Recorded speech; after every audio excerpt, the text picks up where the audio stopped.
वो पाकिस्तान और पीओके में घुसकर आतंकी कैंपों को मिसाइल से तबाह करने की भारत की सैन्य कार्रवाई के बाद पाकिस्तान के साथ तनाव चरम पर है। बृहस्पतिवार को दोनों के बीच जंग जैसे हालात बन गए। एक दूसरे के खिलाफ ड्रोन और मिसाइलों का इस्तेमाल हुआ, मगर यहाँ पर अंतर ये रहा कि भारत ने S-400 मिसाइल डिफेंस से पाकिस्तानी हमले को नाकाम कर दिया। वहीं भारतीय हथियार पाकिस्तान में बिल्कुल अपने सटीक टारगेट पर जाकर गिरे। इसी बीच भारतीय अधिकारियों ने पाकिस्तान से दागी गई मिसाइलों के मलबे भी बरामद किए हैं। इसमें सबसे अहम मलबा चीन में बनी PL-155A beyond visual range air to air missile यानी कि BBR-AAM का है। चीनी मिसाइल के मलबे की यह बरामदगी इसलिए और भी ज्यादा खास हो जाती है क्योंकि ये लगभग पूर्ण अवस्था में मिला है। इसका मतलब है कि भारत को इस चीनी मिसाइल के राज का पता लग जाएगा।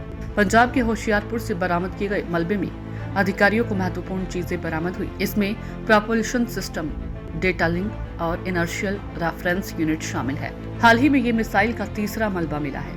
माना जाता है कि पाकिस्तान ने इस चीनी मिसाइल को भारतीय लड़ाकू विमानों को निशाना बनाने के नाकाम प्रयास के तहत दागा था।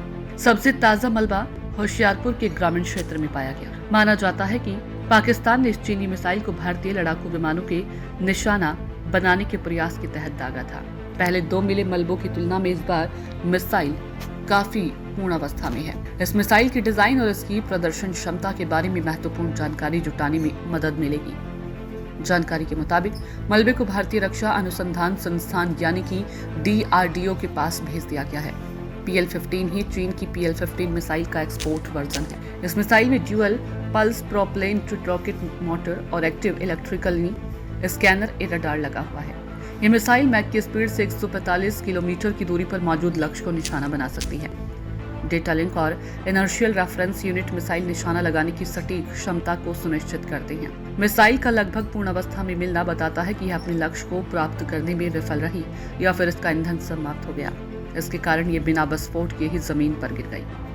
इसके पहले 7 और 8 मई को होशियारपुर में ही इस मिसाइल के 2 मलबे बरामद किए गए थे। ये मलबे भारतीय और पाकिस्तानी सेना के विमानों में डॉग फाइट की तरफ इशारा करते हैं।